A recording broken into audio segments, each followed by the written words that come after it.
लोग बात करने के लिए आते हैं, उन पे जो है ना कोई पावर नहीं होती। इतने दिन समझा नहीं पाए ये लोग। हमें काला काला कहने में ट्राई कर रहे हैं हमारे काला। जब काला तो काला कह रहे हैं ना उसे, जब सफ़ेद है तो हम सफ़ेद कहते हैं उसे। ये तो हमें चूतिया बनाने के लिए बैठे हुए हैं, हम घूट के बैठ के अंदर घुस के या के जात के ले जाएंगे तभी जा उनको झुका के जाएंगे। चलो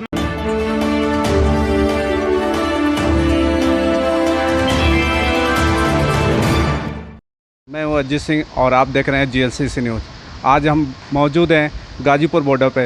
ये वही गाजीपुर बॉर्डर है जहाँ पे किसान पिछले 10 महीनों से मौजूद है और आज हम उन्हीं किसानों के किचन में मौजूद हैं और जानते हैं कि डेली रूटीन में जो खाना बनाने वाले सेवादार हैं वो कैसे काम करते हैं। तो आपका नाम क्या है? सर मेरा नाम करणदीप सिंह है। तो मुझे आज 9 महीने से हो गए, मैं घर नहीं गया अभी तक। तो कंटिन्यू 9 महीने से आप यहीं पे? हाँ जी, जब तक धरना खत्म नहीं बिल वापसी नहीं घर पे नहीं जाऊँगा मैं। तो आप सुबह उठते हैं तो आपका प्रोसेस क्या होता है, मतलब डिसाइड क्या होता है कि क्या बनना है क्या नहीं बनना है? सर वो ही डिसाइड करते हैं, तो सब्ज़ी बनाते हैं। आज पनीर बनाया, आज गुरु नानक देव जी का वो एनिवर्सरी आज पनीर बनाया, खीर बनाई है आज। तो और ये जो मशीनें लगी हैं, जो मशीनें हैं, इतनी सारी मशीनें, इनका क्या रोल होता है, मतलब कैसे क्या होता है? रोटी बनाने की मशीन अलग है, आटा लगाने का मशीन अलग है, तो ये कैसे करते हैं? आप ही मैनेज करते हैं सब? सर मैं ही करता हूँ। मैंने सुबह 6 बजे उठ के 6:30 बजे शुरू करता है। तो पहले आटा गूँथता हूँ, 10 किलो आटा गूँथता है एक बार में, फिर उसमें डालता हूँ मशीन में, प्रसाद पकते रहते हैं। तो एक बार हम देखते हैं कि जो मशीन है, ऑटोमेटिक मशीन है, वहाँ पे चलते हैं और देखते हैं कि क्या प्रोसेस है आगे का। तो आप बताइए ये क्या है? ये मतलब इसमें क्या आटा डालते हैं? आटा गुना जाता है, आटा गुन के इसमें डाला जाता है जेल मशीन। सर इसमें आटा गुना जाता है, इसमें डालते हैं सर, फिर गून के। ये आटा गूंदने वाली मशीन है और इसमें उसके बाद गूंद के डाला जाता है और डालने के बाद इसमें से निकाल पेड़े बनते हैं। फिर ये में पेड़े बन जाते हैं। हाँ, जो पेड़े बन के फिर इधर से रोल होके इधर से आते हैं। तो यहाँ पे रोटियाँ गर्म हो जाती है तो यहाँ से आके निकलते हैं। तो ये आप देख सकते हैं प्रोसेस वहाँ से स्टार्ट होता है। आटा गूंदने का प्रोसेस वो है, उसके बाद आटा गूंद के पेड़े बनाने के लिए यहाँ पे आ जाते हैं। जब पेड़े तैयार हो जाते हैं तो ये प्रोसेस है जो यहाँ पे रोटियाँ तैयार होती हैं। मतलब पेड़े बनने के बाद रोटी जो सेकने का काम होता है इस मशीन में होती है और इस मशीन से निकल के फिर यहाँ पे फाइनल रोटी आपको मिल जाती है। उसके बाद क्या प्रोसेस होता है, मतलब उसके बाद डिसाइड होता होगा। ये आप देख सकते हैं कि रोटी बनी हुई है, मतलब रोटियाँ बनी हैं खाने के लिए और तैयार हैं। तो ये है कि सुबह उठने के बाद कैसे प्रोसेस होता है। उसके बाद आप क्या करते हैं? सर उसके बाद फिर शुरू कर देते हैं बरताने में लंगर। जब बन जाता पूरा तैयार हो जाता सब्जी। एक दिन में कितने किसानों का खाना बनाते होंगे आप? मैं एक टोकरा भर के लगाता हूँ। एक कट्टा लग जाता है पूरा। कितने लोग खाते होंगे एक दिन में? वही पूरा दिन सर चलता ही रहता है लंगर, भीड़ लगी रहती है। नियर अबाउट कितना बता सकते हैं? कितना 500, 1000, 2000 ऐसे कितने लोगों का खाना बनाते हैं? 1000 के बाद, क्योंकि 1 घंटे में सर जो 5000 निकालती है प्रसाद। लेकिन लोग कहते हैं क्या कि गाजीपुर बॉर्डर पे लाखों किसान मौजूद हैं, तो अभी मतलब 1,000 किसान मौजूद हैं यहाँ पे? नहीं सर, जाते हैं बहुत सारे लंगर। लंगर एक नहीं है, लंगर यहाँ पे कम से कम 20 लंगर है। तो मतलब ये ऐसे 20 किचन है? हाँ, ऐसे कम से कम 20 छोटे छोटे और बड़े मिला के तो वैसे कम से कम 30 किचन होंगे और इस तरीके के जो बड़े हैं वो कम से कम 20 किचन है। 20 किचन। तो आप देख सकते हैं कि ऐसे मतलब गाजीपुर में ऐसे छोटे छोटे किचन देखा जाए तो मतलब 20 किचन है जहाँ पे हज़ारों लाखों लोगों का खाना पर डे बनता है और एक पूरी व्यवस्था के साथ सभी को खाना मिलता है। मतलब सुबह तैयारी होती है, 10 बजे तक खाना बन जाता है और सब लोग बन जाता है खाना और खाते हैं 10 बजे। और अब ये देख सकते हैं, लोग कहते हैं क्या कि किसान लोगों के घर में खीर पर डे बने चाहे ना बने, लेकिन किसानों के लिए जो किसान है वही हेल्प कर रहे हैं और उनके लिए बाकायदा पूरा खाना बनाया जा रहा है। ये आप देख सकें खीर बनी हुई है। अभी इस खीर में महक इतनी अच्छी आ रही है कि मतलब अभी ताज़ी खीर बनी है।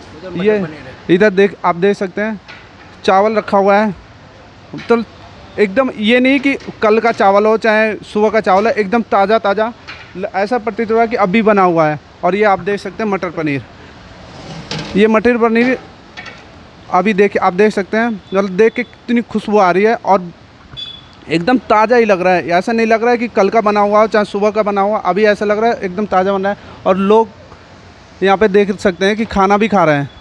तो भाई साहब आपका नाम क्या है? खाना खा रहे हैं आप? तो कैसा लग रहा है खाना? खाना बढ़िया है? बढ़िया। कितने दिनों से आप हैं यहाँ पे? हैं? कितने दिनों से आप हैं यहाँ पे? लगले से आता है हैं? 10-15 दिन से। तो मतलब सुबह खाना खाते हैं, दोपहर में? अभी सुबह का खाना खा रहे हैं या दोपहर का खाना खा रहे हैं? अभी खाना अभी दोपहर का खाना खा रहे हैं। सुबह खा लिया आपने? नाश्ता किया था? सुबह नाश्ता नहीं किया, तो अभी पहली बार खाना खा रहे हैं आप। ठीक है, दूसरे श्रद्धालु से बात करते हैं। मतलब आप अभी सुबह का नाश्ता कर रहे हैं कि दोपहर का खाना खा रहे हैं? बस वही चाहे दोपहर समझो चाहे कुछ भी समझो, चाय वाय सुबह पी लिया नाश्ता था। नहीं किया आपने? सुबह चाय वाय पी लिया था। आप इतने खाने यहाँ पे का- कितने दिनों से हैं? 9 महीने से है। 9 महीने से। तो घर की याद नहीं आती आपको? आती है तो बीच बीच चला जाता हूँ। मतलब कभी कभी आप 1-2 दिन के लिए जाते हैं? हाँ, तो लोग कह रहे हैं क्या कि जैसे गाजीपुर बॉर्डर पे पहले भीड़ जितनी होती थी अभी थोड़ा सा कम शुरू हो गया है, मतलब बहुत सारे किसान चले गए हैं शायद, मतलब भीड़ कम हो गई है, तो उसके बारे में क्या कहना है? बीच बीच अपना काम के लिए चले जाते हैं, फिर आ जाते हैं। मतलब जिसको घर पे कोई ज़रूरी काम पड़ता है तो वो चला जाता है, फिर उसके बदले दूसरा कोई व्यक्ति आके अपनी हाजिरी लगाना शुरू करता हाँ है। तो आप पिछले 9 महीने से हैं, खाना बढ़िया मिलता है यहाँ पे? हाँ, ठीक मिलता है। हाँ, बढ़िया। क्या करें आप? ये शिफ्ट के अंदर लोग आते हैं, एक शिफ्ट चली जाती है, दूसरी आ जाती है। कई बार 1-2 दिन का गैप पड़ जाता, जैसे ये बता रहे हैं, तो ऐसे लोग शिफ्टों में आ रहे हैं यहाँ पे। तो नहीं, अभी कि माहौल एक बन रहा है कि किसान ख़त्म हो रहा है, यहाँ से धीरे धीरे हट रहा है, मतलब कई लोग आरोप लगा रहे हैं, मेरा व्यक्तिगत नहीं, लोग कह रहे हैं क्या कि किसान एक तरह से डाइवर्ट हो रहा है, दूसरे जगह जा रहा है, मतलब एक यहाँ से किसानों को उठा के जैसे पंचायत हुई वहाँ पे ले गया, मतलब वो ये वाले किसानों को वहाँ पे शिफ्ट किया था, ऐसा है क्या? देखो भैया, आप एक माध्यम बने हुए हो जो ज़मीनी हकीकत दिखाते हो आप लोग, पहले तो मैं आपका धन्यवाद कर दूं। दूसरी बात यह है, जो विरोधियों का मतलब होता है, अभी कोई ना कोई बात उन्होंने छेड़नी, वो बात करनी। अब जो मुजफ्फरनगर के अंदर पंचायत होती उसमें क्या हुआ, कोई मुट्ठी भर लोग थे, वो मुट्ठी भर थे नहीं, वहाँ तो लाखों की भीड़ थी, सभी लोगों ने देखा। कुछ नामी ग्रामी ये जो न्यूज़ चैनल थे उन्होंने ये क्या, मुट्ठी भर लोग थे वहाँ तो। और जो नारे लगे वो एकता के नारे थे। हम स्कूल में बच्चों को पढ़ा दें ईश्वर अल्लाह तेरो नाम, पर हम यहाँ नहीं कह सकते। क्यों नहीं कह सकते? यहाँ तो सभी धर्म के लोग हैं। यहाँ लंगर चल रहा गुरु का, जहाँ कहा जाता है खत्री ब्राह्मण सूद वैश्य उपदेश चौवर्णा को साझा, यहाँ सांझी वालता का उपदेश है और सांझी वालता का लंगर है। सरदार जी बैठे हैं, वो हमारी कमेटी के मेंबर हैं, वो यहाँ ऐसा लंगर खाएंगे जो ये लोग खा रहे हैं। मतलब समान, सब लोग एक साथ हैं। हाँ। और किसी में भेदभाव की भावना नहीं है। नहीं, कोई भेदभाव नहीं। पूछ लो इनसे, पूछो इनसे, पूछो नहीं, उनसे। हमने बात तो की, उन्होंने को बताया ऐसा कोई भेदभाव नहीं है। नहीं, यहाँ भेदभाव नहीं होता। हाँ जी, इतनी वार्ता हुई, इतने दौर की वार्ता हुई, बात बन क्यों नहीं पा रही है? बात बन क्यों नहीं पा रही? जो पीछे से हैं उनके बैक है ना कॉर्पोरेट घरानों की, वो बात नहीं होने दे रही। तो अब क्या आप चाह रहे हैं, मतलब अब कैसे निपटारा होगा? मतलब ऐसे तो बीजेपी सोच ही नहीं रही कि चलो अनशन को ख़त्म किया जाए, आंदोलन ख़त्म किया जाए। वो तो एक है कि 10 महीने से आप बैठे हैं, वो सोच रही है बैठे रहेंगे, तो फिर मामला हल कैसे होगा? वो सोच नहीं रहे, उनकी हवा ख़राब है। लेकिन कह रहे हैं कि अभी यूपी में चुनाव है, कह रहे हैं चुनाव ख़त्म होते ही ये लोग हट जाएंगे, ऐसा क्या है? नहीं, बंगाल में क्या था, पूर्ण बहुमत में बीजेपी आ रही थी, क्या हुआ धरती पे? ऐसे ही बीजेपी जो कह रही है, यूपी में देखना क्या हाल होगा उनका। मैं दिल्ली में रहता हूँ, प्रीत बिहार में, और सरकड़ा कमाल ज़िला मेरा अमरोहा है, क्योंकि किसानी से जुड़े हुए हैं। भैया ये बात बताओ, जो लोग कहते हैं भाई बात नहीं बनने पा रही, कितने वार्ता हो गई, कितने दौर की बात हुई है, वो जो वार्ता हुई है, जो बात हुई है, उसे लाइव कर दो ना। मतलब आप चाहते हैं ओपन हॉल में तो मीडिया को इकट्ठा हो जाए और उसके बाद वार्ता हो, तो बात ऐसी बीजेपी मानती क्यों नहीं? मतलब बात जब भी ऐसे आप लोग करते हैं कि ओपन वार्ता में हो जाए, मीडिया इकट्ठा हो जाए, तो बात बनती क्यों नहीं है? फिर सब लोग समझदार हैं। क्यों बीजेपी चाहती नहीं है कि ओपन बातें हो, मतलब वो चाहती है कि एक कमरे में बैठ के बात करें, ऐसा है क्या? हाँ, ऐसा ही है, ऐसा ही है। अभी एक कमरे में जो लाइव कर दो ना। हमारे जितने भी संयुक्त किसान मोर्चा के आगू हैं, वो कहते हैं भी ये सब के सामने हो जाए। सबके सामने क्यों नहीं बात करते? लाइव चलन दो ना। फिर काला कानून क्या है हम बताते हैं, और वो सफ़ेद हैं वो बता नहीं पाते। चलिए जो लोग बात करने के लिए आते हैं उन पे जो है ना कोई पावर नहीं होती। एक एक क्लोज पे बात हुई है, एक एक क्लोज पे। तो अब देखिए, बात इतनी दौर की गुजर गई, ठीक है, चुनाव भी नज़दीक आ गए, अभी पंचायत हुई, ठीक है, सिंह जी ने और भी धर्मों को लेके बोले, लेकिन बीच में एक बार बोला अल्लाह अकबर के नारे लगाए, तो उसको लेके कई लोगों ने थोड़ा कहा कि एक धर्म को लेके उन्होंने थोड़ा ज़्यादा बोल दिया। तो इस बार में क्या कहना चाहते हैं? नहीं, मेरे हिसाब से गलत बात है। नहीं, उन्होंने बोला कि चलो ठीक है, और भी तो धर्म को लेके बोले, लेकिन उन्होंने बीच में बोला अल्लाह अकबर, और रैली में जो लोग थे उन्होंने बोला कि अल्लाह अकबर। तो मतलब इससे क्या मैसेज देना चाहते हैं? मैसेज ये जा रहा है, राजस्थान के मुख्यमंत्री अशोक गहलोत नमाज पढ़ के निकले हैं। 1-2 दिन की बात है, मैं आज सवेरे न्यूज़ पढ़ रहा था। और इनके जो आगू हैं, जब चुनाव आता है, जब तो ये मुसलमान हमारे हैं, ईश्वर अल्लाह ये हमारा नारा है, सांप्रदायिकता का नारा इनका है, ये इनके ठेकेदार हैं, हिंदुत्व के ठेकेदार ये हो गए। आज हिंदू धर्म की बुराई मोदी की बुराई है, जो हिंदू धर्म की बुराई करेगा और मोदी की बुराई करेगा, जो मोदी की बुराई करेगा वो पाकिस्तान जाएगा, यही है ना। तो ये तो हिंदुस्तान सबका साझा है ना भाई। मतलब आपका कहना है कि बीजेपी का एक माइंड सेट है, मतलब वो उस पंचायत में सभी धर्मों को लेकर बात की गई, लेकिन टारगेट बस इस बात को लेकर किया जा रहा है कि टिकैत सिंह ने वो अल्लाह अकबर को बोल दिया ज़्यादा, तो उस बात को टारगेट करिए बीजेपी। आपका कहना है? 3 लगे थे, 3 नारे लगे थे, 2 नहीं लगे थे, 3 लगे थे। पहले ये क्लियर हो, अल्लाहू अकबर, हर हर ज़्यादातर सत श्री अकाल, 3 नारे थे वहाँ पे।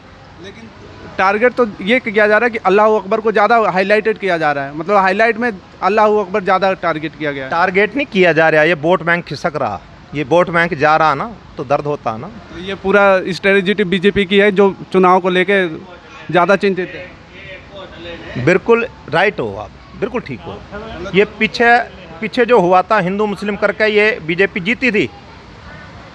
अब गांव में जाएं, तैयार बैठे हैं लोग, आए दूनी, और इनसे जवाब लेने के लिए तैयार बैठे हैं लोग। जाएं तो सही है गांव में। तो अब क्या, अब मतलब आप क्या सोच रहे हैं अगला स्टेप आपका क्या होगा, मतलब आगे का प्रोसेस आप क्या? प्रोसेस ये होगा, जिसे मर्जी वोट दो, पर बीजेपी को नहीं देना, इन्हें नहीं वोट देना, जिसे मर्जी दो। मतलब कांग्रेस को दे दें, आपको दे दें, लेकिन बीजेपी को नहीं। वो आपकी इच्छा, हमारी इच्छा नहीं है। हमारी इच्छा ये है, हम लोग यहाँ 9-10 महीने से बैठे हैं, बरसात निकल गई, गर्मी सर्दी निकल गई, यहाँ कोई 24 घंटे रह के दिखाए। नहीं, वो तो हम भी देखते हैं कि पिछले ठंडी भी निकल गई, गर्मी निकल गई, बरसात भी निकल गई, लेकिन तब भी आप वहीं डटे हुए हैं जहाँ 10 महीने से थे आप। तो मतलब ये एक सैल्यूट है आप लोगों को कि पिछले 10 महीने से आप यहीं पे और पिछले 10 महीने में 600 लोग शहीद भी हो गए। 650 लोग शहीद हो चुके हैं। लेकिन किसी मीडिया घराने ने तो ये दिखाया नहीं कि 650 लोग शहीद हो गए यहाँ। ये क्यों दिखाएंगे? ये गलत बात। ये जो मीडिया है ये किसकी है, किसके अंडर आ रही है? कल एक जो ना एक्सप्रेस इंग्लिश की न्यूज़ ये था अखबार, उसमें एक पोस्टर छपा था योगी जी का। पता उस योगी जी के जो फ्लाई ओवर था वो कलकत्ता का था, और फैक्ट्री जो छपी थी वो अमेरिका की थी। यूपी का कुछ है ही नहीं दिखाने के लिए इनके पास। जो यूपी में विकास किया है उसे दिखाओ ना लोगों को, क्यों नहीं दिखाते ये? लेकिन बीजेपी तो विकास के मुद्दे पे ही चुनाव लड़ने जा रही है इस बार। विकास कितने बड़ा हो गया, हम तो ये नहीं पता लगा आज तक। कह रहे हैं हमने सब गुंडा राज खत्म कर दिया, गुंडा राज खत्म कर दिया, महिलाओं का शोषण हो रहा था वो खत्म कर दिया, बलात्कारियों को खत्म कर दिया। ऐसा क्या? शोषण करने वाले इनके ही विधायक हैं, इनके ही एमपी हैं, कौन है? और तो क्या नहीं हो रहा ये बताओ मेरे को, क्या नहीं हो रहा? लेकिन बीजेपी तो कह रही है कि इस बार हम फिर सरकार बना रहे हैं यूपी में। हाँ नहीं, उनकी जो बन रही है सरकार, हम उस कुछ कह रहे हैं, ठीक है, हम तो ये कह रहे हैं बीजेपी को वोट नहीं देना। तो ये क्यों, जो हमारी कहीं रैली या कुछ होती है मुट्ठी भर लोग आते हैं, तो इन्हें फिर क्या दर्द होता है? फिर तो इग्नोर कर देना चाहिए। फिर इग्नोर क्यों नहीं कर पाते ये? चलिए, तो अब मुख्य मांगे अब क्या है? मतलब 2-3 वार्ता हुआ, उसमें कुछ 2-4 बिंदु को लेके आप मतभेद थी। अब वो 2-4 बिंदु में क्या आप आगे जो वार्ता होगी उसमें कुछ एक जो ना, एक मैं तो एक बहुत छोटा सा कार्यकर्ता भी नहीं कह सकता अपने आप को। हमारे पंच भी वही हैं और मंच भी वही है। बात करने के लिए आज भी तैयार हैं और पहले भी तैयार थे। पहले ये बुलाते थे, चिट्ठी निकालते थे, आज क्यों नहीं निकाल रहे? आज क्यों नहीं बुला रहे उन्हें? पिछले 2-3 महीने में तो कोई बात ही नहीं बनी, कोई बात ही नहीं हो रही है ना सरकार की तरफ से। जनवरी के महीने से बाद कोई भी इनकी चिट्ठी नहीं आई। हम तैयार हैं, करो बात और ओपन करो, देश को दुनिया को पता लगे क्या है, काला क्या है, सफ़ेद क्या है, सबके सामने आना चाहिए ना। फिर ये आज तक समझा ही नहीं पाए, ये इतने दिन हो गए, इतने दिन समझा नहीं पाए ये लोग। हमें काला काला कहने में ट्राई कर रहे हैं हमारे काले। जब काला तो काला कह रहे हैं ना उसे, जब सफ़ेद है तो हम सफ़ेद कहते हैं उसे। ये तो हमें चूतिया बनाने के लिए बैठे हुए हैं, हम घूट के बैठ के अंदर घुस के या के जात के ले जाएंगे। जाएंगे तभी जो उनको झुका के जाएंगे। चलो मैं एक बात पूछता हूँ आपसे, ये जो सेब की खेती कर रहे हैं किसान, कितने रुपए किलो ये सेब खरीदा जा रहा है, ये मेरे को ये बताओ आप। ठीक है, नहीं, ये तो जो सेब आप खरीदा जा रहा है किस रेट पे खरीदा जा रहा है ये बताओ मेरे को। अभी तो मार्केट में 70-80 नहीं नहीं, जो किसान से लिया जा रहा है क्या रुपए लिया जा रहा है मेरे को भैया बताओ। ये तो आप लोग ज़्यादा किसान है, आप लोगों को 15 रुपए सेब की खरीद हो रही है किसान से, और यहाँ 100-150 रुपये किलो मिल रहे से 180 रुपये पे भी मिल रहा है। ये गैप क्यों पै गया? सेब लेने वाला और एक ही कॉर्पोरेट घराना अडानी, जिसके लिए ये सारा कुछ बनाया गया। जैसे टिकैत साहब हमारे कहते हैं भाई ये जो कानून बना है ये बना नहीं, संसद के अंदर ये पेश नहीं हुआ और गोदाम पहले आ गए। क्यों आए गोदाम, किसके लिए आए ये क्या सेटिंग है? आज भी बताऊं गेहूं का क्या रेट है मेरे को ये बताओ आज। वही रेट है जो 1500-1600 रुपये क्विंटल, ज़्यादा से ज़्यादा। ये है ना, चलो ये है 1500 रुपये। ये VS3 मॉल के अंदर देखो जाके, बिग बाज़ार जो है उसमें क्या रेट है गेहूं का, 4500 रुपये कुंटल। तो गेहूं की बात चल रही थी ना, किसान का गेहूं 1500 रुपये किलो या 1500 रुपये कुंटल जा रहा, और जो अडानी के मॉल में गेहूं बिक रहा वो 4500 रुपये कुंटल, 45 रुपये किलो। ये कौन सी स्कीम है? लिया तो किसान से जा रहा और ये डबल तिबल हो रहा वहाँ जाके। ऐसी ये जो आगे कुछ जितने भी ये जीरी है या कणक है या जो भी कुछ है अगले आने वाला, सबके साथ यही होगा। अभी तो किसान पे है ना, फिर आगे क्या होगा? किसान से सीधा कॉर्पोरेट घराना लेगा और अपने मन मर्जी पे आगे ये बेचेगा। भाई जो आम लोग हैं ना उनका जीना मुश्किल हो जाएगा। ये हमारी लड़ाई नहीं है, तो आम लोगों की लड़ाई है जो हम लड़ रहे हैं। कोई नहीं, किसान जो पैदा करता हो अपने खाने के लिए तो रख सकता है ना, पर जो लोग शहरों में बैठे हैं उनका क्या हाल होगा? तो देखिए और भी किसान हैं, उनसे बात करते हैं। मतलब गेहूँ 1300 रुपये से डायरेक्ट मॉल में आते आते 4500 रुपये हो जाता है। मतलब 1300 रुपये क्विंटल से 4500 रुपये क्विंटल पहुँच जाता है, मतलब 3 गुने का डिफरेंस हो जाता है। तो इस बीच में जो बिचौलिया है, जो बड़ा घराना है, जो कॉरपोरेट घराने हैं, वो फ़ायदा उठा ले जाते हैं। मेन मकसद है कि उन्हीं को हटाने के लिए जो भी है उनको उनके पास ना जाए। अगर हमसे ले रहे हैं तो वो MSP रेट से ज़्यादा हमें दे, तब हम इसे खरीद के लें। हाँ बिल्कुल बिल्कुल, जो MSP हमारी चाहिए। जो कॉर्पोरेट घराने में ताला लग जाएगा ना रोजी रोटी को, तो गरीब क्या खाएंगे? किसान तो थोड़ा बहुत बचा लेगा इनसे। जो छोटे छोटे हैं दुकानदार हैं, लटरम पटरम और चल रहे इतना बड़ा, ये पूरा कर देंगे। ये तो जो कहते हैं कि नियंत्रण जंतर जो करते हैं, हमने यक्षण बनाया, ये यक्षण खुद ही बना देंगे, भूखे मार डालेंगे लोगों को, है नहीं? तो ठीक, आप देख रहे थे ये किसान पिछले 10 महीने से इसी गाजीपुर बॉर्डर पे मौजूद है और आज भी अपनी जो मांगे हैं उसी मांगों के लिए लड़ रहा है, लेकिन कहीं ना कहीं बात नहीं बन पा रही है। तो आप GLCC न्यूज़ के साथ जुड़े रहिए और देखते रहिए GLCC न्यूज़। आगे भी हम इन किसानों के बीच में आते रहेंगे और बात करते रहेंगे। अभी तक के लिए मैं अजीत सिंह।